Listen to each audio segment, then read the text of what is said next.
सूरदास के जीवन परिचय। सूरदास कवि जो है, हम क्लास 10वीं प्रिय विद्यार्थियों, प्रिय बच्चों, आज हम काव्य भाग 10वीं कक्षा के काव्य भाग में पहली कविता जो है सूरदास के पद। क्या है? सूरदास के पद कवि सूरदास द्वारा रचित है। तो उस इन कविताओं के पदों के बारे में जानेंगे। कवि सूरदास ने इन पदों की रचना किस प्रकार की है। तो सूरदास विरचित प्रश्न हमारा बनेगा, सूरदास विरचित पदों का सार अपने शब्दों में लिखिए। आपके पदों की जो 100% व्याख्या है वह इन्हीं पदों पर आधारित है। इसी मतलब जो है पाठ के पदों के सार के ऊपर आधारित है। तो देखिए, पाठ्य पुस्तक कौन सी आपकी? क्षितिज में सूरदास जी के जो 4 पद संकलित है, पाठ्य पुस्तक में सूरदास जी के जो 4 पद संकलित हैं वे उनकी सर्वाधिक प्रसिद्ध रचना सूर सागर के भ्रमर गीत से दिए गए।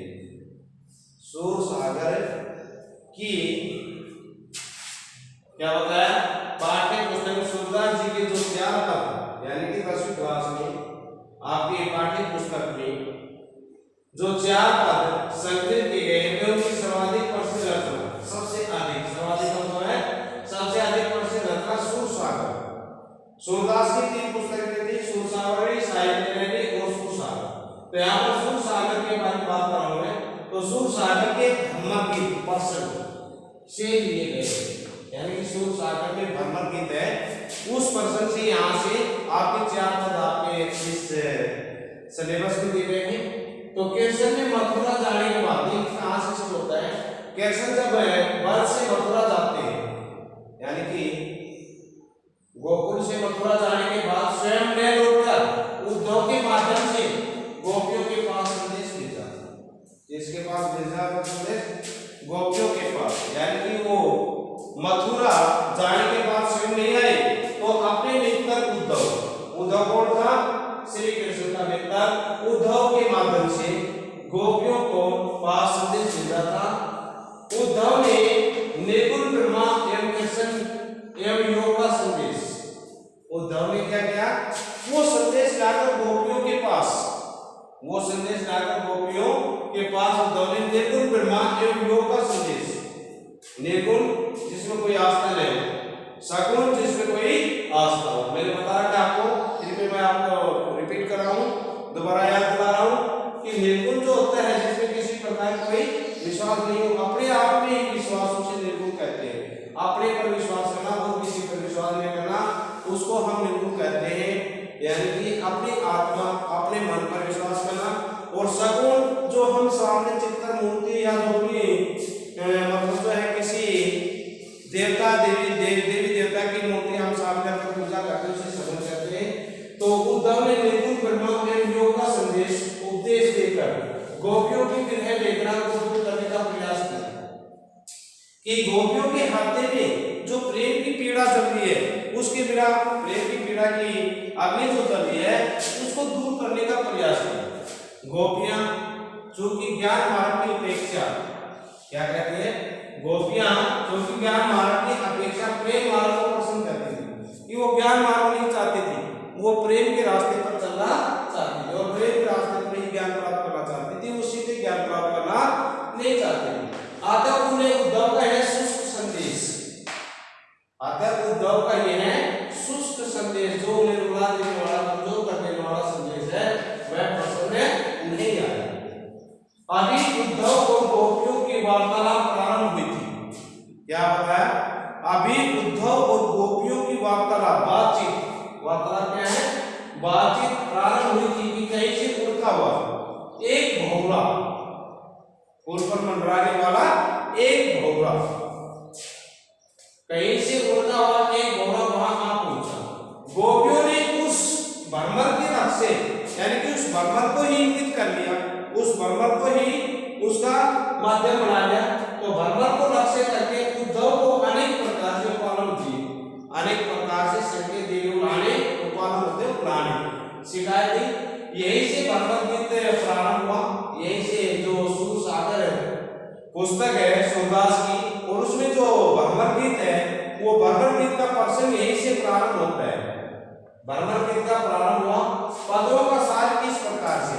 अब आपकी पाठ्य पुस्तक में 4 पद दिए गए हैं। तो पहला पद है यानी कि प्रथम पद। इस पद में गोपियों ने कृष्ण सखा उद्धव, कृष्ण सखा उद्धव है कृष्ण के मित्र उद्धव पर करारा व्यंग्य करते हुए कहा है, व्यंग्य करते हुए कहा है कि वह बड़ा ही भाग्यशाली है। कौन? श्री कृष्ण बड़ा भाग्यशाली है कि जो प्रेम की नदी, प्रेम की नदी भगवान श्री कृष्ण के अत्यंत समीप रहते हुए भी प्रेम के धागे में नहीं बंधा। ये किसके बारे में कहा गया है? कि उसके मित्र उद्धव के बारे में कहा गया है कि उद्धव जो है श्री कृष्ण के पास रहते हैं और फिर भी उसके प्रेम के धागे में नहीं बन सके, प्रेम के धागे नहीं बना, अन्यथा उसे भी प्रेम की व्यथा, अन्यथा उसे भी प्रेम की व्यथा को उनकी भांति रहना पड़ता। जिस प्रकार गोपियां श्री कृष्ण से प्रेम करती है और वो उनको छोड़कर चले गए, अब उनकी जो है अग्नि में वो जल रही है। तो अगर उद्धव को श्री कृष्ण से प्रेम होता तो उन्हें पता चलता उद्धव को कि प्रेम की शक्ति क्या होती है, प्रेम की जलन क्या होती है, तो भांति सहना पड़ता। दूसरी ओर गोपियां अपने को मूर्ख मानती समझ करती है, गोपियां अपने आप को मूर्ख कहती हैं, वो कहती है कि वे मूर्ख है जो उन्होंने श्री कृष्ण से ऐसा प्रेम किया। अपने आप को मूर्ख पागल कहती है, मूर्ख और पागल की संज्ञा देती है कि वह पागल है या मूर्ख है जो उन्होंने श्री कृष्ण से प्रेम किया। अगर उनको ऐसा पता होता कि श्री कृष्ण गोपियों को छोड़कर कहीं और चले जाएंगे या गोकुल चले जाएंगे तो वो कभी भी श्री कृष्ण से प्रेम नहीं करती, जैसे चींटियां गुड़ से निपट जाती है। अब उदाहरण देते हुए कहते हैं कि हम तो श्री कृष्ण से इस प्रकार प्रेम करने लगी है कि जिस प्रकार गुड़ के चारों तरफ चींटियां लिपट जाती है, अगर उन चींटियों को गुड़ से अलग किया जाता है तो अपने जान या अपना जो है अपना जो जीवन जो है वह समाप्त कर देती है। उसी प्रकार मतलब जो है श्री कृष्ण गोपियां कहते हैं कि हम श्री कृष्ण से इसी प्रकार प्रेम करते हैं, हम श्री कृष्ण के बिना प्रेम श्री कृष्ण के बिना नहीं रह सकते, तो हमारी दशा जो है इन चींटियों जैसी हो गई। दूसरा पद, दूसरे पद में क्या बताया भाई? फिर जाकर दूसरा पद देखिए सूरसागर के भ्रमर के प्रसंग का दूसरा पद। इस पद में गोपियां श्री कृष्ण को निष्ठुर बताते हुए यानी कि स्वार्थी निष्ठुर बताते हुए यह स्वीकार करती है कि उनके मन की अभिलाषाएं, उनके मन की जो इच्छाएं वह उनके मन में ही रहेगी। कहने का क्या है कि गोपियां जो है उद्धव के सामने अपने मन की बातें नहीं कर सकती, वह अपने मन की बातें, अपने प्रेम भरी बातें श्री कृष्ण के सामने ही प्रकट कर सकती है। भला प्रेम की बातें किसी के साथ दूसरे के सामने कैसे प्रकट की जाए? तो कहता है उनके मन की बात जो थी वो उनके मन में ही रहेगी। जिस प्रकार श्री कृष्ण के आने की प्रतीक्षा में उनकी सांसें अटकी हुई थी, वो इंतजार कर रही थी, वो प्रतीक्षा कर रही थी कि श्री कृष्ण हमारे से आकर खुद मिलेंगे, परंतु श्री कृष्ण ने यहाँ पर छल कपट किया, गोपियों के साथ छल कपट किया और अपने मित्र उद्धव को यहाँ पर भेज दिया। तो प्रतीक्षा में उनकी सांसें अटकी हुई थी। उन्हीं कृष्ण ने अपने सखा उद्धव के माध्यम से योग साधना, कौन सा योग साधना का संदेश भेजकर प्रेम की लोक मर्यादा का